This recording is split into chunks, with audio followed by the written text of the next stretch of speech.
Por trás dessa câmera de mentira, tem uma câmera de verdade.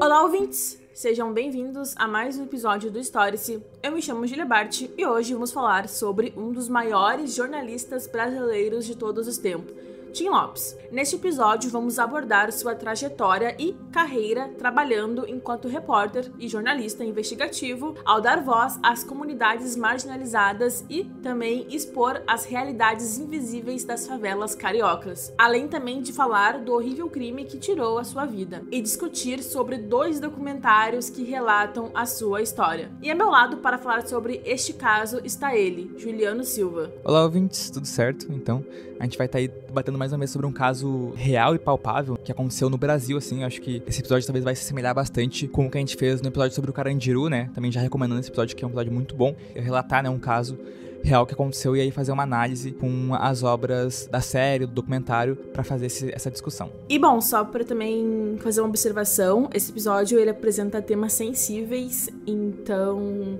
ouçam com cuidado e também se alguém não se sentir bem, né, pra ouvir sobre esse episódio, porque ele apresenta alguns temas realmente sobre assassinatos e morte, tudo bem, a gente vai super entender.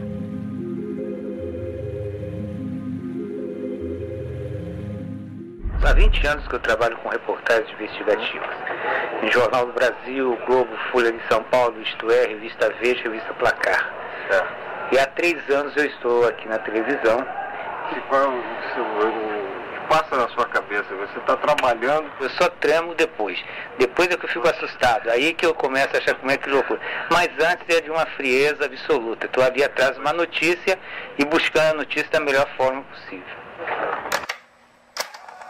Arcanjo Antonino Lopes, conhecido como Tim Lopes, foi um renomado jornalista brasileiro. Ele nasceu em 18 de novembro de 1950 em Pelotas, aqui no Rio Grande do Sul, mas ele foi morar no Rio de Janeiro ainda criança. O Tim era conhecido por suas reportagens investigativas, especialmente aquelas que falavam da violência e do tráfico de drogas nas favelas do Rio de Janeiro. Ele era o 8º de 12 irmãos e quando ele tinha 8 anos, os seus pais se mudaram com a família para o Morro da Mangueira, onde eles viviam em circunstâncias humildes numa casa de 3 cômodos. A vida ali no subúrbio e a realidade das comunidades pobres influenciaram fortemente a sua visão sobre o mundo e também a sua abordagem no jornalismo. O Tim era conhecido por ser uma pessoa bastante simples e também com uma grande empatia e sensibilidade em relação às questões sociais. E ele também era um grande defensor da liberdade de expressão e do direito também à informação. E isso com certeza refletia no seu trabalho. Tim, ele viveu 10 anos com a esposa Alessandra Wagner, com a qual teve um filho chamado Diogo, mas ele também teve outro filho, o jornalista Bruno Quintela, de um casamento anterior. Embora o Tim ele fosse, de fato, gaúcho, ele tinha chamado ali o estereótipo do carioca. Estava sempre sorrindo também e com uma disposição amigável e, com certeza, ele era conhecido por todos os cantos do Rio de Janeiro. É interessante, né, que o nome dele era Arcanjo Antonino, mas ele foi conhecido como Tim Lopes, né, como tu comentou, e graças a isso pela questão de ele estar sempre muito sorrindo, né, como dizem, como relatam os amigos dele, e também porque quando ele começou no jornalismo, ele era parecido com o Tim Maia, e ele ficava também muito cantarolando, né, as músicas do Tim Maia, e aí, ali onde ele começou a iniciar o trabalho dele, começaram a apelidar ele de Tim Lopes, né, colocaram o nome de Tim, e aí ele ganhou esse nome. O Tim, ele cursou a faculdade de jornalismo na faculdade Hélio Afonso e durante a sua carreira ele escreveu por jornais do Rio, como o Globo, o Dia e Jornal do Brasil. E desde a faculdade ele se interessava bastante pela seção policial dos jornais, mas essas editorias, elas naquela época, elas trabalhavam muito mais como um boletim de ação policial e não necessariamente das pessoas das favelas. Então era como se fosse realmente ali o que chegava de briefing da polícia, do que foi apreendido, assim, e não era de fato dentro, assim, da favela e tratando dos moradores. Então, o Tim, ele sempre teve esse olhar apurado pro jornalismo investigativo. E aí, em 1978, ele trabalhou em um canteiro de obras no subterrâneo do metrô do Rio de Janeiro para denunciar as condições de trabalho difíceis no calor ali sufocante. Por isso, um tema consistente da reportagem de Tim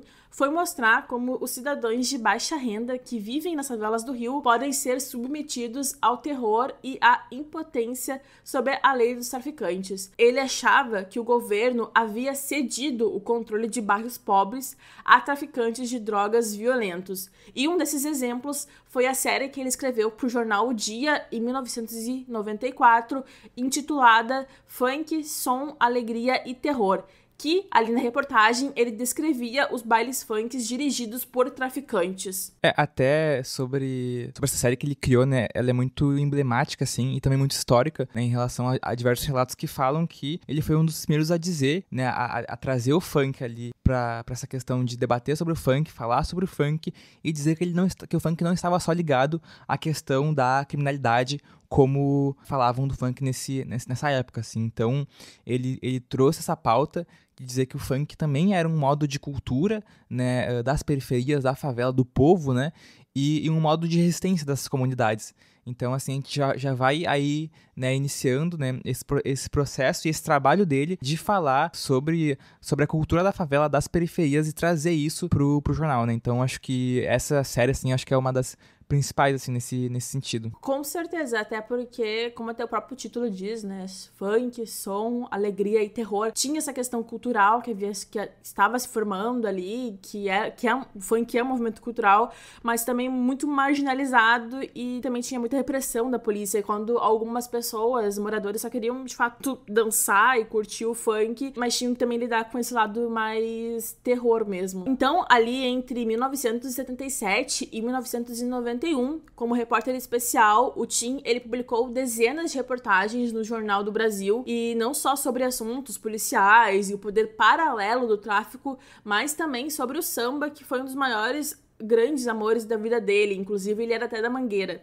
Acho que o trabalho, assim, investigativo do Tim Lopes, eu acho que ele vai ter um impacto muito grande, assim, e significativo, assim, na percepção pública sobre as favelas cariocas, né, principalmente trazendo essa questão de falar sobre o funk, de falar sobre o samba, né, de debater a questão da violência dentro das favelas. Eu acho que a partir das reportagens dele, ele vai trazer toda a complexidade e a gravidade dessas questões que eram enfrentadas por essas comunidades, né, então a gente sabe que é um processo de violência cotidiana, né? Como tu falou, a questão do poder paralelo do tráfico e também de denunciar uma ausência do Estado e quando o Estado ele vai fazer uma ação na favela, na periferia, é sempre uma ação policial de opressão, né? Então, eu acho que ele vai expondo, assim, essas realidades de forma direta e, ao mesmo tempo, ele vai desafiando a sua vida também para fazer isso, desafiando, acho que uma visão que tinha, né, nesse período, uma visão que era muitas vezes uma visão preconceituosa e estigmatizada das favelas como esses locais que eram só locais de criminalidade, né? Então,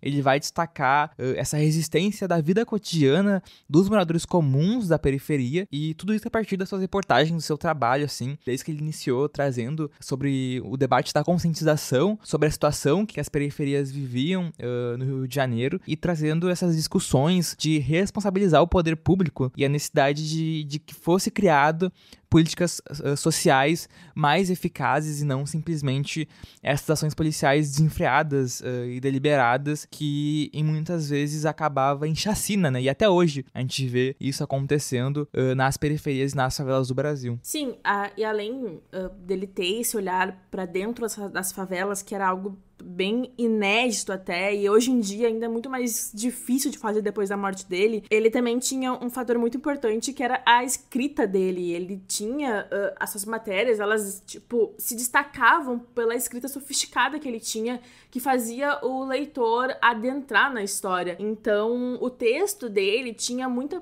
personalidade e também tinha muitas jogadas de palavras e era algo bem literário mesmo. Quando tu pensa que ele contava uma história, ele trazia ali uma sensação, uma paisagem e fazia isso escrevendo, mas o leitor já formava essas imagens na imaginação.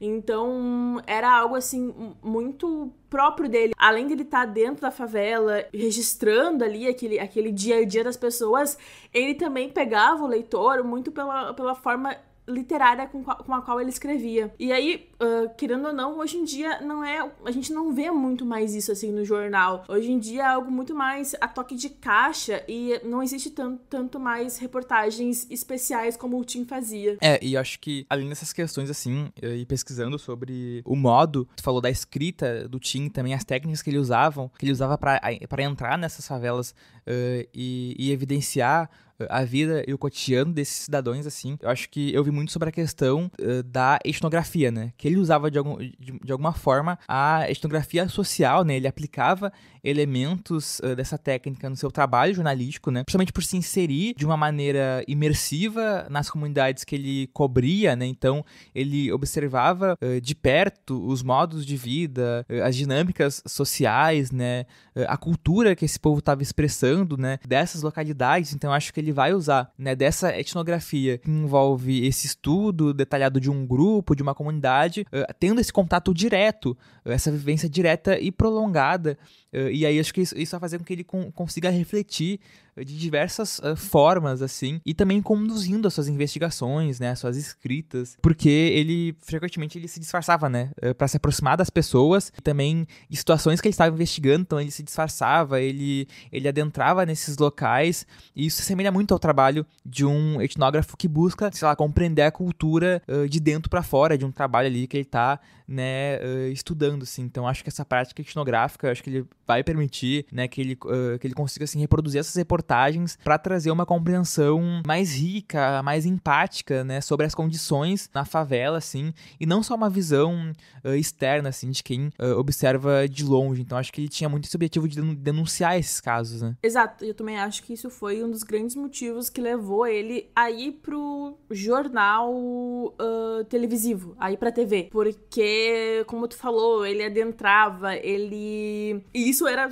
na escrita. Então, assim, quando a mídia do Rio de Janeiro percebeu que ele era um jornalista que ia lá, que adentrava, que tirava foto e que batia um papo com a comunidade e entendia ali o que a comunidade precisava, ele virou, né, foi pra TV, porque é na TV que tu tem um vídeo, na TV que tem essa necessidade também de mostrar com imagens mesmo, não só com palavras. Então, ele foi ali pra Rede Globo, e uma dessas primeiras matérias foi no Fantástico, em 1995, quando o Tim, ele se disfarçou como um vendedor de rua enquanto ocultava uma câmera dentro de um cooler.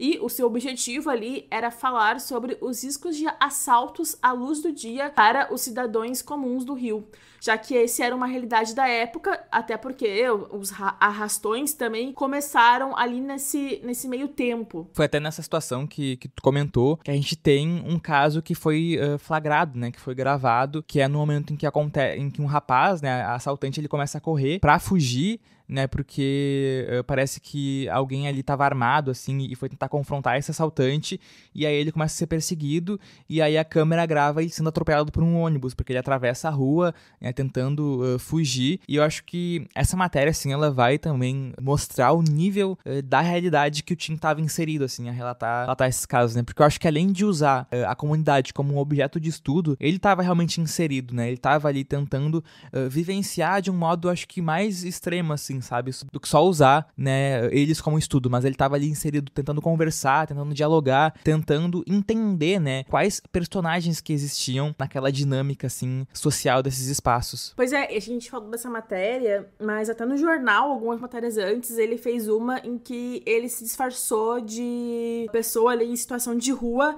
pra conversar com crianças que estavam na mesma situação. Então, ele geralmente se disfarçava, nesse caso ele foi ali como um vendedor, mas ele já se disfarçou como morador de rua, já se disfarçou como até Papai Noel, assim. Então, ele realmente adentra... também teve uma que eu acho muito legal, que é na praia, uma reportagem dele, em que ele se disfarça de aquelas pessoas que vendem na praia mesmo, né?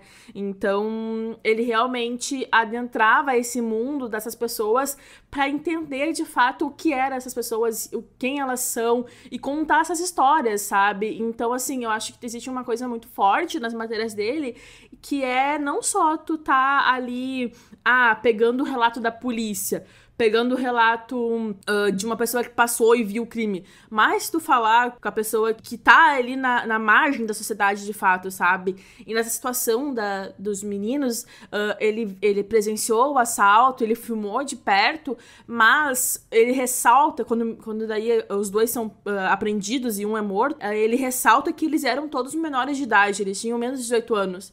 Então, assim, não é só como um olhar marginalizado para essas crianças, mas também falar de que, cara, beleza, elas estavam cometendo um crime, mas olha só a realidade em que elas estão inseridas, sabe? O que sobra pra eles? Eu acho que é muito de falar a partir da visão e da percepção dessas pessoas que são envolvidas nesses casos, e além disso, de falar da percepção delas, assim, é tu contar a história a partir delas, tu ver pelos olhos delas e estar inserido naquela realidade, assim. E em 1996, o Tim, ele se tornou produtor da Globo, e já em 2001, ele e sua equipe receberam o prêmio ESSO, que é o maior prêmio de jornalismo brasileiro, para uma série de investigação chamada Feirão das Drogas, em que ele usou uma câmera escondida para mostrar os traficantes na rua vendendo drogas abertamente aos pedestres, anunciando como se fosse uma feira mesmo. 5 da tarde. Esta é a rua principal que dá acesso ao conjunto do Alemão. São 12 comunidades que ficam a menos de 15 minutos do centro do Rio. Por aqui passam alunos de uma escola, trabalhadores que voltam para casa, mães com crianças no colo. Depois de uma semana de investigações, nossa equipe acompanhou com uma câmera escondida o funcionamento de uma feira ilegal. Em frente ao supermercado, à luz do dia, traficantes de drogas disputam compradores, aos berros. Café de 2! Pode 15! Pode 5! Aqui o ponto de venda é em frente a uma farmácia. Como num mercado público, anunciam até ofertas. Promoção no Pode 5! E fazem propaganda. Pode 15! Deixará o favor da planta! Então, devido a essa matéria produzida pelo Tim, houve repressões policiais e os traficantes da favela da Grota e outras favelas em destaque foram impedidas de vender abertamente drogas nas ruas, e algumas das pessoas até foram presas. Os traficantes das facções criminosas que controlavam essas áreas não ficaram satisfeitos com a diminuição das vendas por conta da reportagem, não houve nada até esse momento, e em 2002, depois que ele terminasse de cobrir as favelas no Rio, o Tim, ele iria começar a trabalhar em uma história sobre caminhoneiros para a Globo, mas isso nunca aconteceu. Sobre essa questão, né, dessa matéria que foi uma das mais famosas, assim, por ter ganhado o prêmio ESSO, né, que aliás, até dando uma pesquisada sobre isso, o prêmio ele já não existe mais hoje em dia, mas ele era um dos mais importantes, assim, para premiar os profissionais de imprensa no Brasil, né? O prêmio ele era patrocinado pela multinacional de petróleo e gás, né, norte-americana ExxonMobil, e aí ele era concedido anualmente, assim, ao longo de 60 anos, ele foi sem interrupções, assim, premiava os jornalistas e os veículos de comunicação que se destacavam, né, com reportagens e outros trabalhos de mídia ao longo do ano, né? E aí, essa reportagem com o Feirão das Drogas, ela foi muito importante porque foi uma das primeiras reportagens que evidenciou, assim, um caso, né, extremo, assim, da favela, que era algo comum, assim, de traficantes vendendo droga, assim, num bairro, num local, e fazendo anúncios, fazendo a propaganda das drogas, né, fazendo promoções. E aí, como o Tim estava trabalhando com uma microcâmera, né, nesse período, ele conseguiu registrar, e aí fez com que diversas pessoas fossem presas, né, e também, cada vez mais, também evidenciando o trabalho do Tim, né, porque a gente tinha aí quase 30 anos de trabalho dele trabalhando com jornalismo investigativo, e cada vez mais ele ia se destacando e também ia crescendo, assim, enquanto um jornalista, ficando conhecido, né, porque ele inicia ali ficando por trás das câmeras, né, como produtor, como, né, escritor, assim, a partir do jornal, e como tu falou, ele também ele avança pra TV, né, ele começa a ter também um processo de liberdade criativa no Fantástico, né. Tem até uma reportagem do William Bonner, né, sobre o Tim, em que ele fala que teve um período em que o Tim ele tinha total liberdade para contar suas histórias, né, tinha autonomia para investigar, né, para produzir, para enfim, para pensar, né, modos de levar isso pra televisão, assim. Então, eu acho que essa reportagem ela é muito emblemática por esses fatores, assim. E também, ali depois de 2002, né, além dessa questão que ele ia fazer uma reportagem sobre caminhoneiros pra TV, né, e ele não consegue, né, por causa da situação que a gente vai relatar daqui a pouco, mas também uma das últimas séries que ele produziu de reportagem foi em que ele retratou maus tratos em uma clínica para recuperação de dependentes químicos, né? Então ele foi apurar essa matéria, né? Ele se internou nesse local para estar registrando a situação, ele viveu como um ex-viciado, né? E aí para trazer essas histórias, assim. Então são diversos casos e reportagens em que ele apurou a ponto de fazer uma denúncia social, assim, sabe? E aí ele vai, né, criando todo esse legado da sua carreira. O Feirão das Drogas, ele rendeu 22 mandatos de prisão. Então, assim, foi muita gente, de fato, presa por conta dessa reportagem dele, em que ele expôs esses traficantes ali vendendo a luz do dia. Imagina tu tá com a tua família passando e tá um cara anunciando cocaína, anunciando pedra, maconha. Então, assim, algo realmente muito expositivo e que chocou muito todo mundo ali, que não as pessoas, obviamente não as pessoas da comunidade, porque aquilo ali era padrão pra eles, mas chocou quem era de fora da comunidade, por isso que rendeu tantas prisões assim. E também, como tu falou dessa reportagem das clínicas, é muito emblemático o quanto ele conseguia também se misturar. Eu acho que talvez a gente fale um pouco disso também quando a gente for tratar dos documentários, mas ele era um homem negro, e isso fazia com que ele conseguisse também se misturar nesses locais onde a maioria das pessoas eram pessoas negras. Era uma facilidade, claro, mas ele também era uma pessoa muito enturmada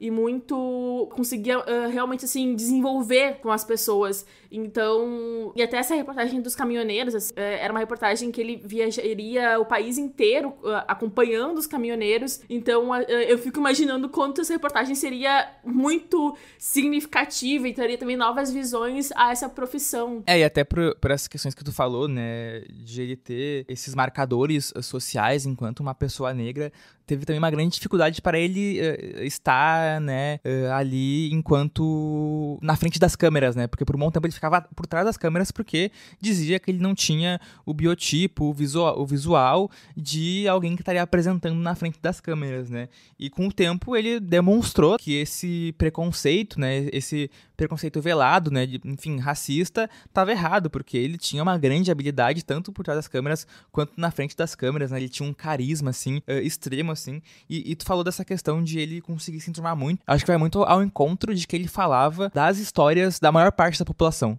E a gente sabe que a maior parte da população é a população negra, é a população parda, é uma população que muitas vezes passa fome, passa dificuldades, né, sociais, e ele estava, né, falando sobre isso, ele estava, né, nesses locais em que essa maior parte da população estava vivenciando, que é nas periferias, que era nas favelas. Então, eu acho que ele consegue fazer isso com uma grande maestria de se colocar nessa posição, né. E além de só noticiar sobre o tráfico, como era feito por outros jornalistas, ele também quis trazer, né, uma percepção totalmente diferente dessas relações dentro da periferia, né? Porque era muito comum, como tu comentou, de simplesmente noticiarem sobre tráfico, sobre traficantes, sobre violência, sobre drogas, relacionando com as comunidades, mas trazer, né, uma percepção de dentro desses espaços, né, evidenciando que nem todo morador da favela era criminoso, como a gente comentou aqui, e sim que esses cidadãos, eles mereciam, né, respeito, eles mereciam também políticas e serem regidos pelo Estado de uma forma mais humana. E com a ausência desse Estado vai ter o quê? Vai ter o crime, vai ter o tráfico, e era só isso que reportavam na época, e ele conseguiu ir contra, né, essa maré para adotar essa nova perspectiva, assim, de relatar a vida dessas pessoas, assim. Então acho que ele conseguiu, assim, compreender e revelar as causas dessas estruturas que levavam, né, à criminalidade, às desigualdades sociais, né, nesses espaços, assim, das comunidades, e isso vai em encontro com a questão das suas reportagens investigativas que vão abrir espaço para discussões mais amplas sobre políticas públicas, sobre os direitos humanos, a necessidade de um olhar diferente para esses locais, né, que muitas vezes eram subjugados, assim. Então eu acho que ele vai conseguir usar o jornalismo investigativo como essa plataforma para amplificar, né, as vozes que são até hoje, assim, silenciadas em relação a esses debates na sociedade como um todo. A organização Repórteres Sem Fronteiras, com sede em Paris, manifestou hoje preocupação com o caso e pediu que se esclareçam as circunstâncias do desaparecimento de Tim Lopes. A Associação Nacional de Jornais declarou que o fato é muito grave por ter acontecido no exercício da profissão e que é mais um atentado à liberdade de imprensa. A Associação Brasileira de Imprensa e o Sindicato dos Jornalistas do Rio divulgaram protesto em que cobram do governo do Rio de Janeiro coragem para enfrentar os estados paralelos que transformam em reféns os moradores da cidade. Em 2002, Tim ele foi chamado para investigar a realização de bailes funk na favela Vila Cruzeiro, no Complexo da Penha. E esses bailes, eles eram conhecidos por serem dominados por traficantes de drogas e também, além disso, havia denúncias de exploração sexual de menores. Os moradores, eles já haviam feito denúncias à polícia, mas não houve sucesso. Então, o Tim, ele foi acionado por esses moradores que estavam sendo coagidos pelos traficantes. Como a polícia não teve nenhuma efetividade, o Tim foi chamado porque algumas meninas que não participavam dessas festas estavam começando a ser coagidas. E ali no dia 2 de junho, depois de passar na Globo, o Tim ele foi a um shopping e colocou a microcâmera, que era algo de praxe, que ele já havia utilizado em outras reportagens, mas claro, com as pessoas colocando neles, outros profissionais colocando nele, ele entrou na favela disfarçado para documentar essas atividades. Então, ele já havia feito, claro, outras investigações, mas naquela ocasião ele acabou sendo identificado homens ligados ao tráfico que desconfiaram ali da sua presença. E aí até sobre isso, ele tava indo nessa região ali pela 4ª vez, né? Então ele já tinha, né, ido em outros momentos e 2 dessas vezes ele tava com a microcâmera escondida pra fazer as gravações, mas infelizmente, né, na 5ª ele não volta pra casa. Pois é, ele era um repórter já experiente em fazer essas investigações locais, como a gente já falou aqui, e ele passou uma semana indo nesse local, e essa aí era a última vez que ele ia nesse local, mas acabou que os criminosos, eles perceberam que ele era jornalista quando encontraram a câmera escondida. E, ao ser identificado, ele foi sequestrado pelos criminosos e levado pro topo do morro ao encontro do traficante conhecido como Elias Maluco, que era um dos líderes do Comando Vermelho. E o Tim, ele foi brutalmente torturado por cerca de 9 pessoas, mas, ao que parece, havia mais de 20 pessoas no local naquele dia, e ele foi levado para algo chamado como micro-ondas, que era um método brutal utilizado por traficantes que consistia em colocar a vítima dentro de pneus, incendiar e deixar o corpo queimar até ser carbonizado. Eu acho, se eu não me engano, que a gente tem uma representação disso no Tropa de Elite, então se alguém já viu o Tropa de Elite vai lembrar dessa cena. Durante dias, o seu paradeiro ele foi desconhecido, o que gerou uma grande preocupação e mobilização, especialmente por parte dos seus colegas de trabalho e também da imprensa. O corpo do Tim, ele só foi encontrado no dia 5 de junho em um terreno na favela. A identificação do corpo foi feita através de um exame de DNA, dada a impossibilidade de reconhecer por outros meios devido ao estado já do corpo. Como eu comentei, né, infelizmente, nessa 5ª vez que ele vai até o local, ele não volta pra casa. E isso que a gente tava construindo aqui, de que ele era uma pessoa que tomava essa frente de fazer um jornalismo social, né, uma investigação social desses locais e relatar sobre a vida dessas pessoas, mas, né, por causa dessa situação, ele acaba sendo descoberto, né, também por ele também estar sendo conhecido na época, né, por causa das suas notícias, suas reportagens, né, então ele tinha já uma carreira, né, que era já bem consolidada e construída, né, e aí ele acaba sendo pego, né, por esse líder do Comando Vermelho, né, e até em relação à questão do tráfico nesse período, né, acho que é importante de falar um pouco sobre isso, porque é um período em que vai começar a se estruturar no Rio de Janeiro, né, a gente sabe que inicia ali desde a década de 1970, e aí se expande nos anos 80, né, e aí também as facções elas começam a travar disputas entre si, por territórios nos anos 90, e também na mesma época vai surgir, né, dentro do presídio diversas facções criminosas, né, então tem diversos estudos que vão né, relatar e debater sobre isso, né, que um grupo de detentos comuns, né, teria se unido com presos políticos para combater um bando que dominava as cadeias e que também chegava a cobrar pedágio pela segurança nas celas, e aí a partir dessas relações, né, os assaltantes comuns, eles vão aprender técnicas de organização e guerrilha, né, desses militantes políticos, e aí eles começam a descobrir também um modo, né, de resistir, né, nesses espaços em que eles vivenciavam, tanto a questão dos presídios, das comunidades, e aí eles vão descobrir que as drogas também era o meio mais lucrativo para conseguir uma ascensão do que os assaltos. Então, além, né, disso, além da questão das facções criminosas, né, dessa relação das drogas, a gente vai ter, a partir da década de 60, o surgimento das polícias mineiras, que vão ser o embrião para se construir o que seriam as milícias, né, e aí a dinâmica dentro das favelas, das periferias, vão ser mais complexas, porque a gente vai ter aí as facções de um lado, e aí as milícias, né, de um outro, que vão vir de PMs, né, de policiais militares corruptos, que vão também achar um modo de se organizar para bater de frente, né, contra essas facções. Então, a partir aí dos anos 2000, a gente vai ter policiais e ex-policiais corruptos que vão oferecer segurança, entre aspas, nas comunidades, né, com esse pretexto de proteger os moradores do tráfico.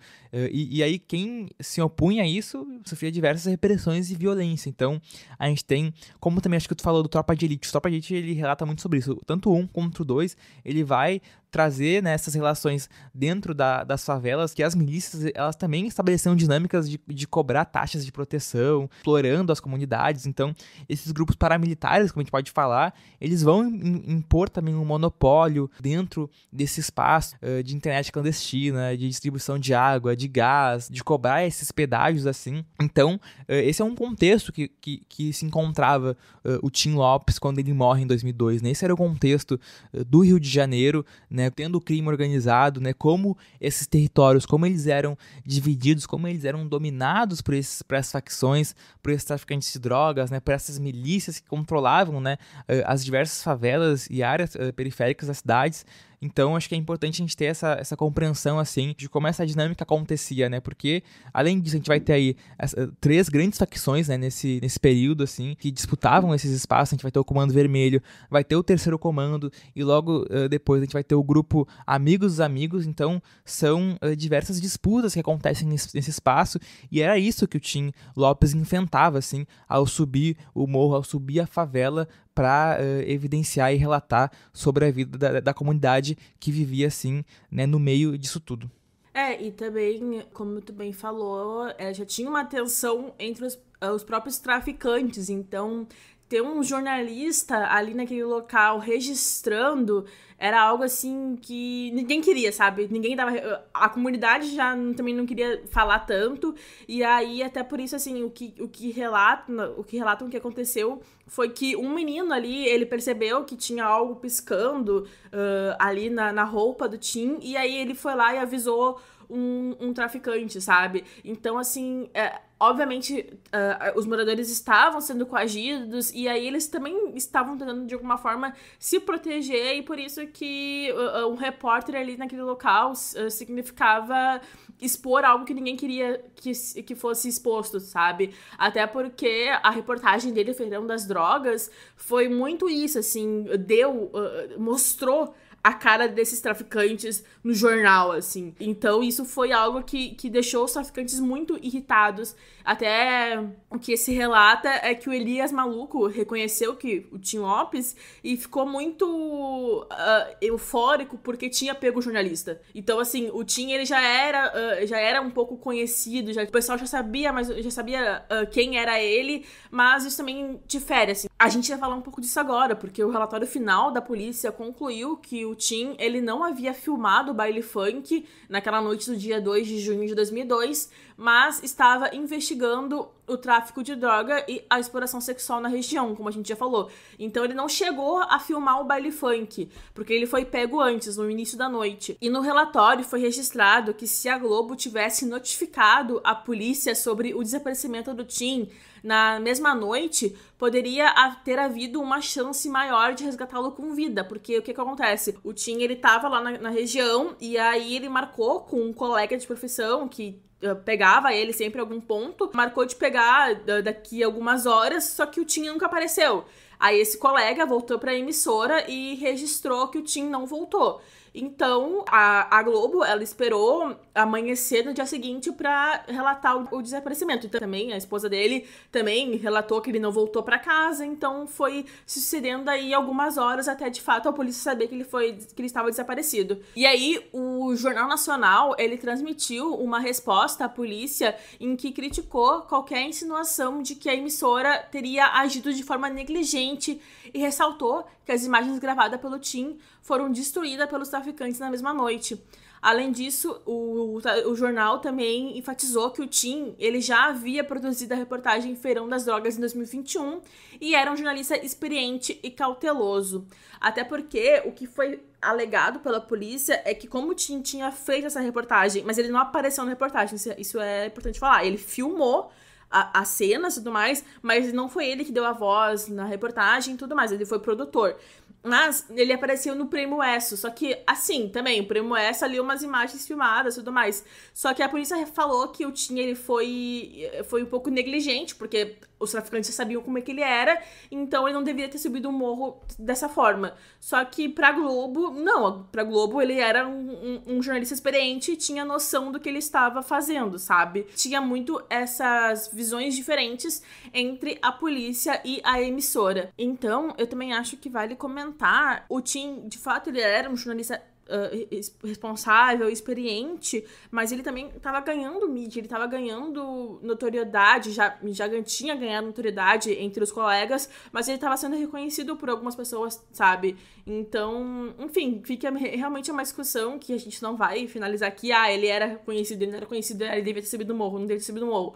Porque até ele, acho que o mais importante de falar é que ele era um jornalista, e ele tinha essa, não existe assim, tu não vai fazer, sabe? Quando eu, sou formada em jornalismo, então quando tu assume essa missão de que tu vai atrás, tu vai fazer a reportagem, tu vai em qualquer lugar que for preciso, porque tu tem esse compromisso moral, não existe assim tu não subir o morro, sabe? Não existe tu pensar, não vou fazer isso aqui porque, enfim, pode ser algo que ameace a minha segurança.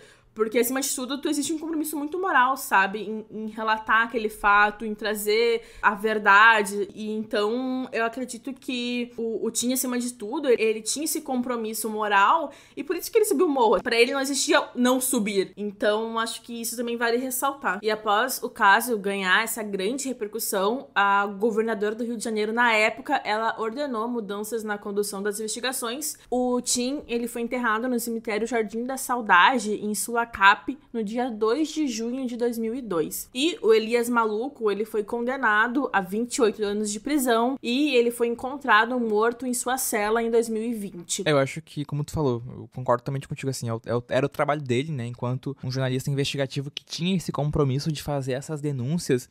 Então, não existia essa possibilidade de que ele não iria fazer a reportagem, ou ele não iria apurar um caso, né, como nessa questão que era de tentar investigar a possibilidade de um caso em que envolvia exploração sexual, né, dentro dos baile funks a partir desses traficantes de droga, assim.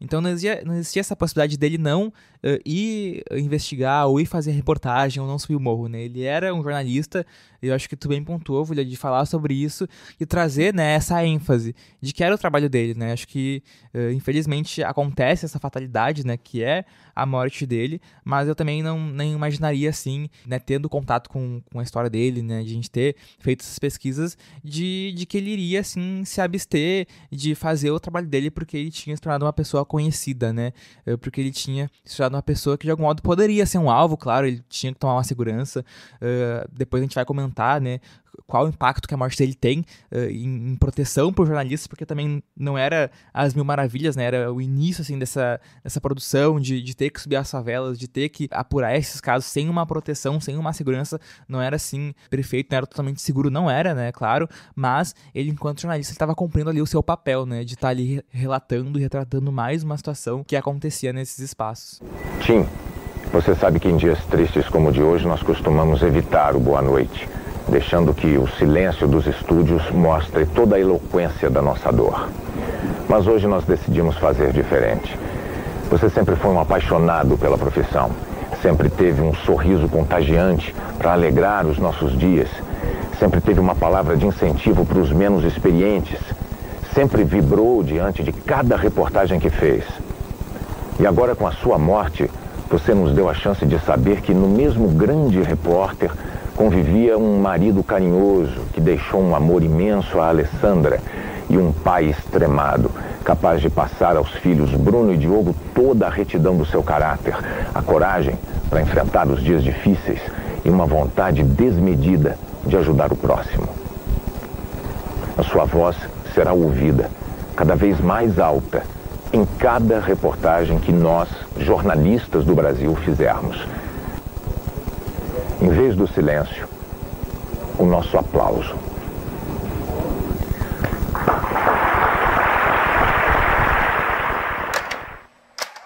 Bom, agora a gente vai analisar 2 documentários que tratam sobre a vida, a carreira e também a morte do Tim Lopes.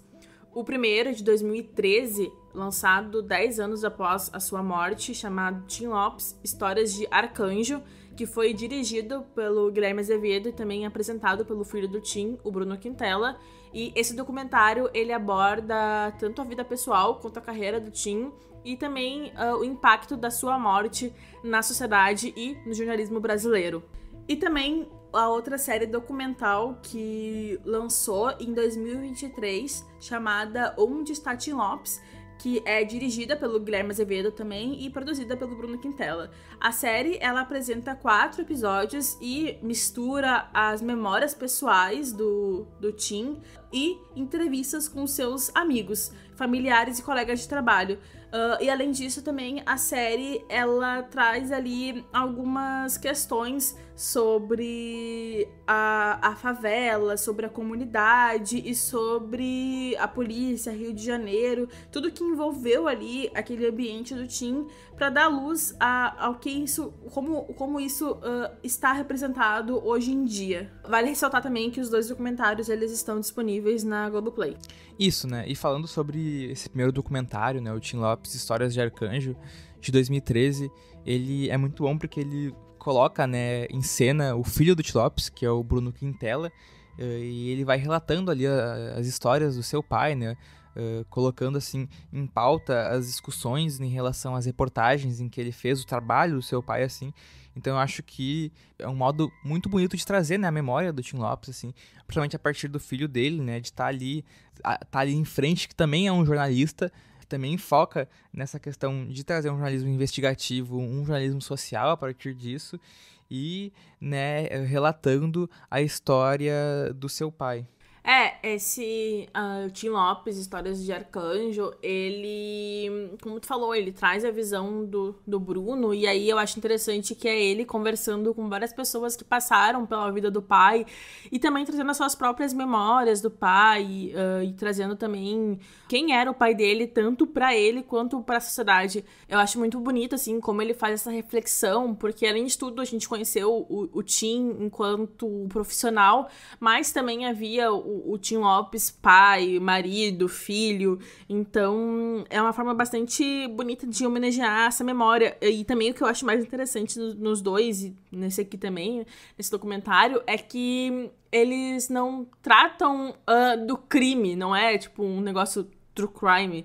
É exatamente assim, ao contrário, é uma forma de relembrar, de manter viva e de honrar a memória do Tim. Sim, cara, eu também fiquei pensando muito nisso, porque, né, tive primeiro contato com o documentário, com a série documental também a partir, né, da pesquisa, né, do tema, assim, e de início a gente fica muito, né, quero ver a parte em que vai relatar, em que vai contar como aconteceu, né, a morte do Tim Lopes, né? Então a gente fica nessa perspectiva de ver isso, porque a gente consome muito isso, né? Acho que True Crime é algo muito, né, produzido e, enfim, massificado, e aí sobre um caso assim tão profundo, delicado e complexo, a gente espera que seja relatado dessa forma, né? Mas não, então eu acho que foi uma surpresa muito boa, né, de ver em que o foco, né, da história, da narrativa do documentário é contar a vida do Tim Lopes enquanto um jornalista investigativo, né, relatando e retratando todos esses casos que a gente contou. Então vai ter cena sobre as diversas reportagens que ele fez em relação ao feirão de drogas, né, dele ter adentrado num local para dependentes químicos, né, ter a cena em que ele tá como um vendedor ambulante, assim. Então, diversas reportagens em que ele produziu, em que ele investigou, em que ele, né, criou. Isso vai ser retrado nesse documentário e, além disso, como tu falou, também como o pai, né? Como o pai do Bruno Quintana. Então, eu acho que o próprio ele fica muito nessa perspectiva de trazer o Tim Lopes, né? Mas também trazer o Arcanjo, né? Quem era essa pessoa, sabe? Além desse jornalista. Então, tem até uma parte em que ele fala que além dele ter saudade desse grande jornalista que falam e que relatam e que ele vivenciou por ser o pai dele, ele tem saudade do Arcanjo, né? Tem saudade de voltar para casa e tá ali o seu pai, enfim, ter contato com o seu pai. E ele fala muito sobre isso. Então, eu acho muito interessante, sim, como o documentário ele vai inverter, né, como tu disse, essa questão de trazer um registro de uma forma diferenciada, né, de como a gente está acostumado, assim, a consumir. E exatamente, tem um grande respeito à memória do Tim, em não ressaltar o fato de que levou à sua morte, mas ressaltar toda essa trajetória e todo o debate que ele abriu na sua carreira. Então, como tu falou, traz imagens das reportagens dele e imagens dele também vivendo esses personagens, porque querendo ou não, ele assumia, tem um pouco ali também algo artístico, em que ele assumia personagens para contar histórias e trazer perspectivas das pessoas que estavam vivendo aquelas situações. Então é muito esplêndido, eu acho, até ver como ele trabalhava, porque é algo que hoje em dia, como eu já citei, não existe mais, assim, no jornalismo, essa visão, assim, de tu se disfarçar de algo pra viver com aquela pessoa por um tempo e entender aquela pessoa. E por que acho que é interessante também falar por que ele se disfarçava, assim, porque ele trabalhava e falava sobre pessoas que eram marginalizadas.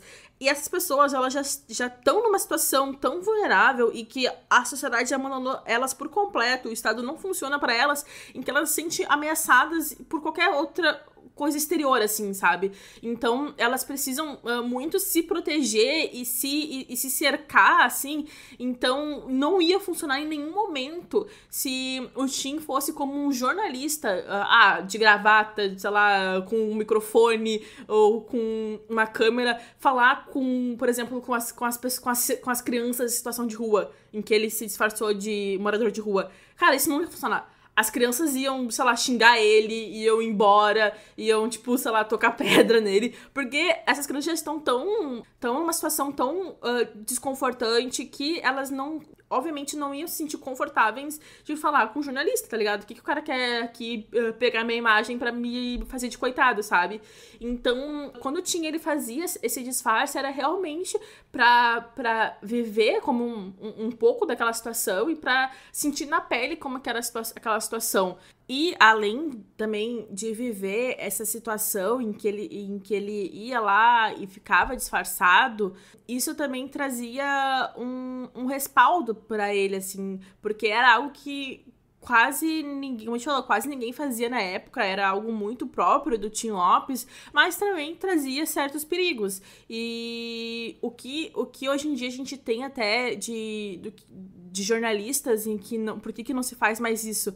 Porque depois da morte do Tim, meio que a imprensa ficou muito apavorada e até realmente com medo, porque não havia uma forma de abordar. O Tim foi uma das primeiras pessoas que fez essa intervenção de se disfarçar e ir subir a favela e tudo mais.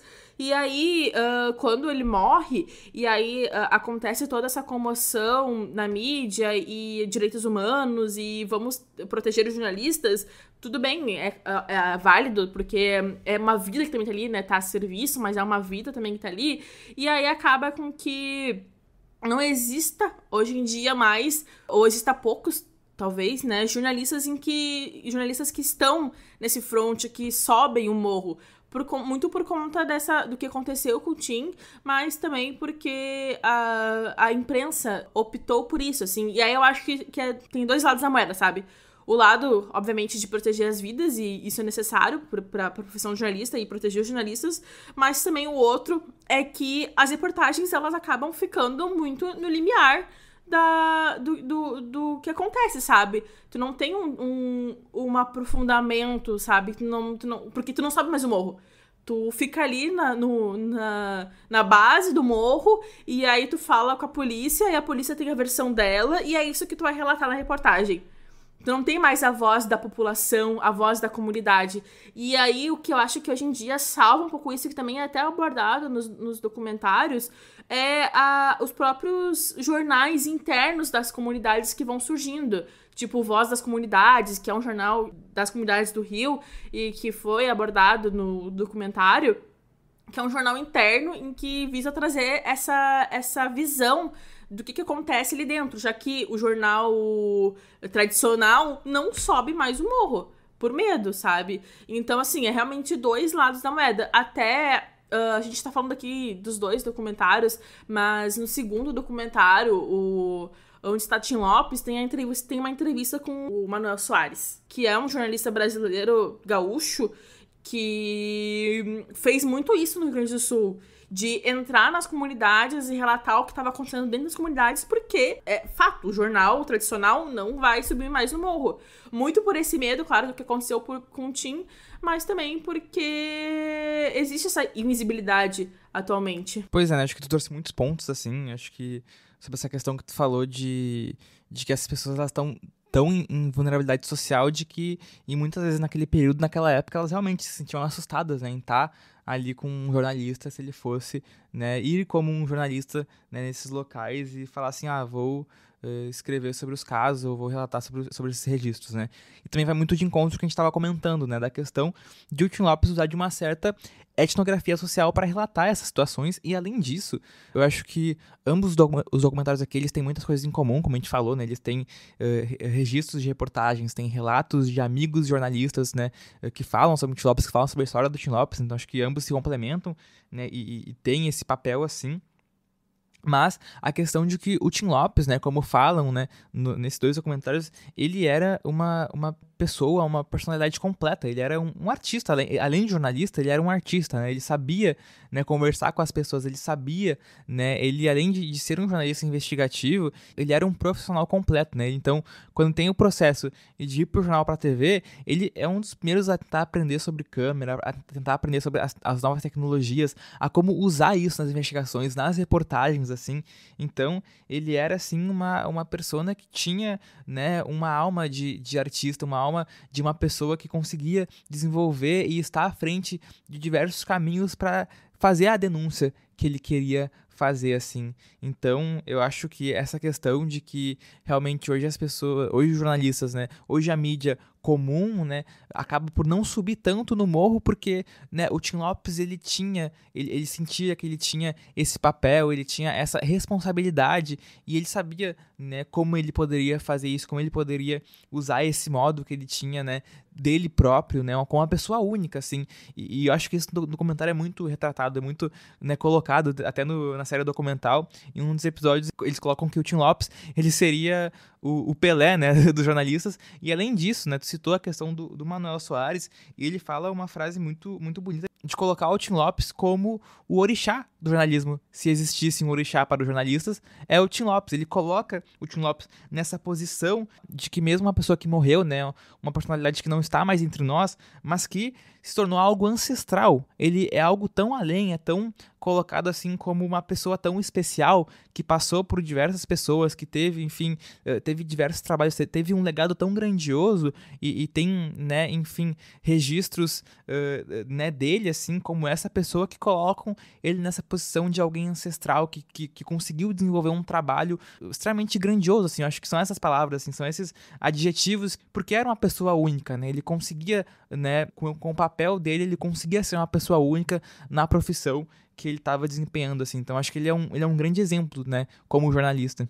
E até a gente, hoje em dia, no jornalismo, a gente tem muito essa referência do Tim Lopes como o jornalismo investigativo, porque de fato, assim, o jornalismo investigativo, ele é muito diferente dos outros tipos, porque é algo que tu precisa estar imerso por muito tempo. Então, uma reportagem investigativa, ela demora, às vezes, anos para ser concluída, porque não é assim tu chegar no local, entrevistar algumas pessoas, fazer algumas fotos e montar um texto. Às vezes, tu precisa averiguar 1 milhão de informações, tu precisa falar com fulano, tu precisa falar com ciclano, e tu precisa encontrar aquela verdade que às vezes está muito escondida e está muito velada, sabe? Então, o Tim, ele trouxe muito essa questão do jornalismo investigativo como algo a ser um método, de fato, foi um método que ele criou, a ser seguido, que hoje em dia, como eu falei, não é tão mais feito, assim, por conta dessas questões de segurança, e que o Manuel Soares, ele, como a gente falou, ele conseguiu fazer isso em Porto Alegre, e ele mesmo passou a estudar o Tim, assim, a ver as reportagens do Tim, entender como que o Tim fazia essas reportagens, para tentar pegar ali o espírito e fazer isso, porque já era algo parecido com o que ele fazia em Porto Alegre. Então, ele realmente criou uma escola. Alguns que fazem esse tipo de matéria também é o Caco Barcelos, que também é gaúcho, e apareceu na série documental Onde Está Tim Lopes, e que conheceu o Tim, mas o Caco, ele era de São Paulo, trabalha em São Paulo atualmente, até, mas o Tim era do Rio de Janeiro. Mas o Caco Barcelos também faz esse tipo de jornalismo, em que tu precisa vivenciar aquele local para relatar com a maior veracidade o que está acontecendo.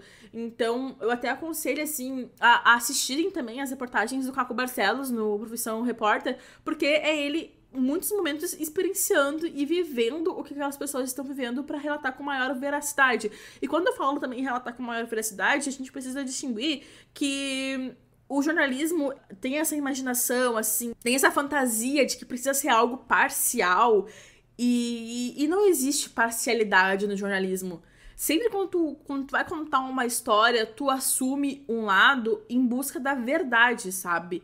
Então, assim, tu precisa encontrar aquela verdade, e às vezes a verdade não tá em ser parcial. Às vezes é tu entender o fato e dar ali uma luz para aquela situação. Então, quando a gente fala assim, não, tem que ser parcial, cara, não existe parcialidade. É assim, quem fala que o jornalismo é parcial, tá mentindo. Né, e como a gente tá aí relacionando esses dois documentários, né, tanto o documentário quanto a série documental, porque eles se relacionam muito, né, e também se complementam.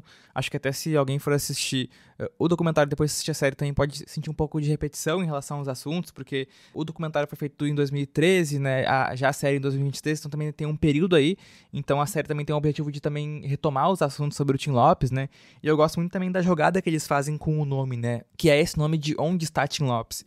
Que é um modo de tu fazer uma reflexão, tanto de também fazer relação com a campanha que aconteceu quando o Tim Lopes desapareceu, né? Naquele período em que ele foi morto, em que ele foi assassinado, mas também de fazer uma reflexão de se perguntar onde estaria o Tim Lopes hoje se ele estivesse vivo, né? Então, eu acho que a série documental também tenta ir por esse caminho de fazer um debate a partir desse legado, né? O Bruno Quintela também, né, tá à frente disso, colocando essa reflexão de onde estaria o seu pai, né, nesse momento, né, nesse período, o que ele estaria fazendo, o que ele estaria falando, né? E muitos colocam que o Tim Lopes ele estaria ainda denunciando, né, as mazelas sociais da nossa sociedade, né, falando e debatendo sobre os direitos humanos, sobre a questão da desigualdade social. Ele estaria ainda continuando subindo o morro, subindo as favelas para estar, né, fazendo o que eles chamam no documentário de jornalismo de denúncia, né, um jornalismo social, investigativo, né, em que o Tim Lopes ele tinha, né, esse interesse de, além dele ser um jornalista comum, de se perguntar do porquê a maior parte da população não conseguia realizar todas as refeições do seu dia, porque vivia na rua, porque, enfim, vivia em situação de precariedade nas comunidades, né, sem saneamento básico, sem um trabalho de qualidade, né, então ele ia questionando todas essas questões e essas estruturas que colocavam essas pessoas, né, nessa situação, nesse lugar, nesse espaço dentro da nossa sociedade. Então eu acho muito interessante como é que ele coloca essa pergunta, né, de onde estaria o Tim Lopes. A questão do título da série documental, ela é bem emblemática, porque traz novamente o que eu falei, assim, sobre essa questão de que o jornalismo, ele, hoje em dia, ele não tá mais aonde está a notícia, que é com o povo, mas tá ali do outro lado, tá? Atualmente o jornalismo, ele acompanha mais a polícia e volta para aquela questão de ser um jornalismo mais de boletim policial do que realmente tratar de fato o que tá acontecendo. Então, essa pergunta até é muito reflexiva, porque, obviamente, o Tim, ele ficou ali um tempo desaparecido, mas, como tu falou, onde ele estaria hoje em dia? E eu acho que se o Tim, ele tivesse vivo hoje em dia, ele estaria também pautando muito o que é o jornalismo, porque, querendo ou não, eu acho que hoje em dia o jornalismo brasileiro tá meio perdido no que contar e o que fazer, sabe? Muitas emissoras e muitos jornais viraram, de fato, algo muito mais corriqueiro, muito mais boletim do que trazer essa profundidade que o Tim trazia. Então, talvez, se ele estivesse vivo hoje em dia, ele poderia estar realmente pautando a mídia, sabe? E dizendo assim, olha pra esse lado aqui, olha pra essas pessoas, olha pra essa comunidade, olha pra essa situação. Então, acho que ele faz uma falta enorme, assim, em questão tanto do profissional que ele foi. E, além disso, a série documental, ela também traz uma fala de um dos PMs que foi entrevistado, em que ele diz que o Tim, ele trouxe questões de segurança pública para serem discutidas, porque até esse momento também, na morte dele, ali não havia essas discussões de segurança pública. E um morador também fala que ali o local onde aconteceu o crime, ele passou a ganhar vários serviços sociais a partir da morte do Tim, porque as pessoas perceberam que aquele local ali estava totalmente abandonado e tomado por criminosos. Então, assim, acontece essa morte e acontece meio que traz ali um olhar mais sensível para essas comunidades em que o Tim estava denunciando há muito tempo já. E a partir dessas reflexões que o documentário e a série documental trazem, né, eu acho muito importante a questão de como o Tim, ele focava muito em falar sobre a cultura do povo, né? Em falar sobre o samba, que ele gostava muito, em falar sobre funk, sobre o carnaval, né?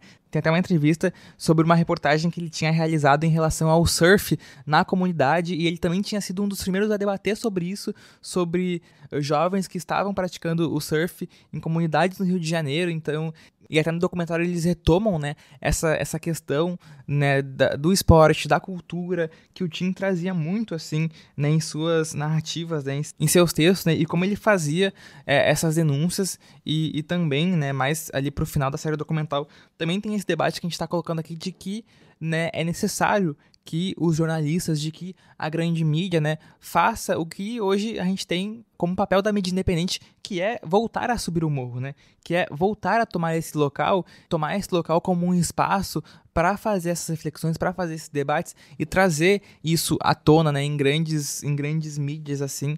Então, que é algo que não acontece mais hoje, como tu bem comentou, assim.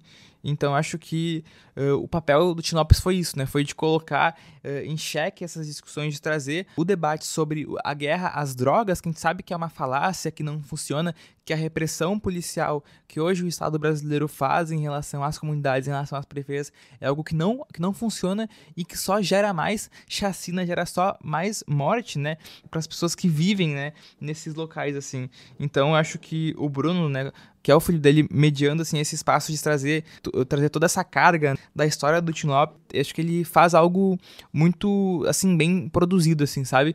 De tentar relembrar a memória do pai dele, tanto quanto o pai dele, quanto, né, essa personalidade, né, enquanto Tim Lopes, assim, e é muito profundo, assim, as discussões que ele traz sobre isso, né? Ele até fala que ele colocou, né, o nome do filho dele, né, de Tim, em homenagem ao seu pai, e também tem outras questões interessantes que ele fala em relação ao seu próprio nome, né, que o nome dele é Bruno Quintela e não Bruno Lopes. Daí ele fala que uma vez o pai dele até questionou isso, né, em relação a ele, porque nos trabalhos de escola ele colocava já Bruno Quintela, e ele fala que ele falou pro pai dele que ele vai fazer a mesma coisa que o pai dele fez, que é usar o nome da mãe, né? Que Lopes seria o nome da mãe dele. Nossa, com certeza. O Bruno, ele tem essa enorme sensibilidade pra falar do pai dele. Apesar do que a gente falou, que a série documental e o documentário são muito parecidos em... Os dois, eles têm ali a questão da carreira, da vida pessoal, da morte, dos amigos, dos jornais, da televisão. Mas a visão do Bruno nos dois documentários, assim, traz uma certa diferença. Porque se no primeiro ele tá muito mais reflexivo e tá ali apresentando e conversando com as pessoas e tendo um momento de realmente pensar sobre o que aconteceu com o pai dele, sobre a trajetória do pai dele, na série documental ele já tá ali como um entrevistado, assim, sabe? Ele produziu, mas ele não é mais o apresentador. Ele tá sendo entrevistado sobre o pai dele, e ele também fala com outras pessoas sobre o pai dele, mas ele traz muito mais uma visão de tentar buscar o que aconteceu hoje em dia com essas comunidades, o que mudou, o que não mudou, se a liberdade de imprensa no Brasil tem mais proteção, se os jornalistas estão mais protegidos quando eles estão investigando, se a comunidade mudou, entende? Então, assim, nessa série documental é muito mais uma atualização do que aconteceu depois da morte do Tim, o que foi repercussão, sabe? O que mudou. E, querendo ou não, mudou muita coisa. Os jornalistas, eles tiveram também mais proteção quando eles estão ali em uma situação de perigo, então mudou, sinceramente, assim, mudou muita coisa por conta dessa tragédia que aconteceu com o Tim Lopes, mas ainda assim fica um sentimento de que, cara, a gente perdeu um dos maiores jornalistas brasileiros, sabe? E em sua memória foram criados diversos prêmios de jornalismo e projetos sociais que perpetuam, né, o seu legado de coragem, ética e comprometimento com a verdade. E também o impacto do assassinato do Tim transcendeu as fronteiras do Brasil e também chamou a atenção da comunidade internacional para os perigos que os jornalistas que estão na zona de conflito enfrentam. Organizações de direitos humanos e de defesa da liberdade de imprensa passaram a pressionar por políticas públicas mais efetivas de proteção, e a sua história do Tim Lopes ela é frequentemente lembrada em debates sobre segurança. Né, o Tim Lopes ele utilizou o jornalismo investigativo, né, como a gente trouxe aqui, de uma forma de evidenciar, né, essas realidades dentro das favelas cariocas. Então ele expôs, né, o controle, né, do tráfico, a falta do Estado e essas dificuldades que são enfrentadas pelos moradores, assim, né? Então, eu acho que ao trazer esses fatos à tona, ele conseguiu contribuir e também construir, né, esse debate sobre, principalmente, eu acho que a responsabilidade do Estado em proteger as comunidades, as favelas e também estimulando, né, essas discussões sobre as políticas de segurança pública, como a gente vem desenhando aqui, comentando, que fossem mais eficazes, né, e mais integradas e que pudessem lidar com a complexidade dessas áreas, assim. Então, eu acho que além de fazer essas denúncias, eu acho que o Tim Lopes ele foi fundamental para humanizar a vida dentro das favelas, né? Humanizar essas pessoas, e porque ele mostrava, né, que essas comunidades elas não eram apenas zonas de guerra ou territórios de crime, mas lugares em que pessoas comuns viviam e lutavam e trabalhavam, né, para ter uma vida digna. Então, acho que o que ele fez mesmo foi trazer uma nova, né, abordagem, né, em relação à narrativa predominante que existia sobre esses espaços, assim. E além disso, a própria questão da sua morte, ela é algo muito emblemática, porque ela aconteceu de uma forma trágica, né? Ela destacou e evidenciou os perigos enfrentados pelos jornalistas que vão cobrir, né, casos como essa questão de crime organizado, né, e outras atividades ilícitas que são, né, de alto risco. Então, a morte dele, assim, ela, como a gente comentou aqui, ela trouxe, ela provocou essa discussão nacional, né? Trouxe esses debates, né? E também a questão de responsabilização, né? Quem a gente vai né, culpar ou enfim, quem vai resolver esses problemas, assim? Como a gente trouxe aqui a questão, né, da responsabilidade das empresas, né, de mídia, da proteção desses profissionais, né, em garantir segurança aos repórteres, também a necessidade de protocolos mais completos para evitar essas tragédias, né, semelhantes como aconteceu com o Tim Lopes, assim. Então, eu acho que tudo isso vai simbolizar, né, uma luta por uma maior proteção e segurança para os jornalistas e para a comunidade jornalística de uma forma geral. Bom, e em 2002, 3 meses depois que o Tim foi assassinado, o jornalista Marcelo Beraba convidou vários repórteres e editores de diferentes veículos para se unir em uma nova associação. Em dezembro daquele mesmo ano, os jornalistas decidiram criar a ABRAGE, que é a Associação Brasileira de Jornalismo Investigativo. E isso, assim, o Marcelo lhe conta que foi por conta da morte do Tim Lopes, que provocou ali diversas reações, e entre elas a fundação da ABRAGE, que nasce nas redações com o objetivo de melhorar a qualificação profissional e lutar por uma lei de transparência que até então não existia, para defender a liberdade de expressão, de imprensa e a integridade dos jornalistas. E em 2017 também nasceu o programa Tim Lopes, como uma resposta da ABRAGE à violência contra jornalistas no Brasil, e o Marcelo Beraba foi também o idealizador do programa. Bom, esse programa, ele leva ali em consideração comunicadores, em especial no interior do país, que tem sido alvo, né, de agressões e ameaças por parte de organizações criminosas e também agentes políticos locais.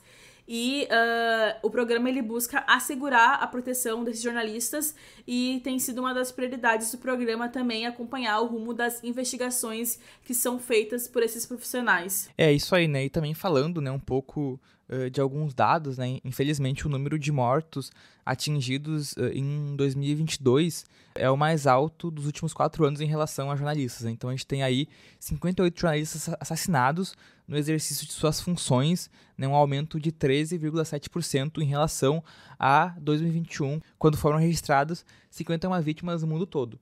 E o Brasil, ele também foi um dos países mais perigosos para jornalistas no ano de 2022, segundo a ONG de Defesa da Liberdade de Imprensa, né, Repórteres Sem Fronteiras.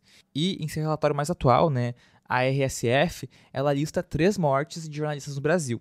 Então a gente fica atrás aí de 11 assassinatos de jornalistas no México, 6 no Haiti e 6 na Ucrânia, e a gente divide a posição com o Iêmen e com a Síria. Em geral, em 2003 a 2022, 1.668 jornalistas foram mortos no mundo todo em 20 anos. Aqui no Brasil, foram 42 mortes. Também informam que nunca houve um número tão alto de jornalistas presos no ano de 2022. E além dessa questão desses dados, assim, né, a gente sabe que também no último governo que a gente vivenciou em relação ao período Bolsonaro também tiveram diversas acusações e diversas dificuldades dos jornalistas terem liberdade de imprensa, né, sofrendo, né, repressão, sofrendo censura em muitos casos também. E é isso que a gente falou, né, o Tim Lopes, ele se tornou esse símbolo, né, de coragem, de compromisso com a verdade, né, inspirando aí novas gerações de jornalistas a seguir com a missão de dar visibilidade às realidades negligenciadas, né, e denunciar as injustiças, né, do Brasil, enfim, do mundo. E eu acho que a dedicação dele em relação ao jornalismo investigativo moldou, né, uma percepção sobre o papel, né, crucial da imprensa nessa promoção de uma sociedade mais justa e mais informada, assim, tendo aí segurança pública e liberdade de imprensa.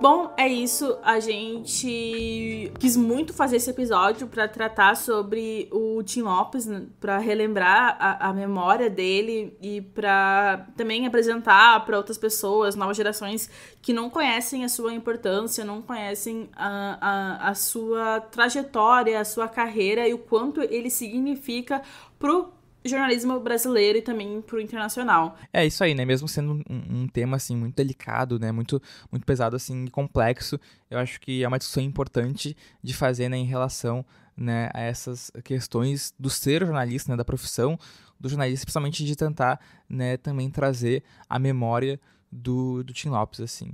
E, né, como sempre, lembrar que o Stories é um podcast independente, então é muito importante o apoio de todo mundo, né, tanto aí deixando um comentário, né, na plataforma de streaming que você está escutando. Para quem está assistindo no Spotify, tem aí a possibilidade também de responder uma enquete e colocar um feedback, né, por episódio. E também não se esqueçam de seguir a gente nas redes sociais, @Stories_Cast, tanto no Instagram, quanto no TikTok e também no Twitter. E também a gente tá no YouTube, então é só pesquisar pelo canal Stories que vocês acham a gente facilzinho. Isso aí, né? Não esqueçam de seguir a gente em qualquer plataforma que vocês estiverem escutando e nas redes sociais, como a Julia falou. Até logo! Até mais!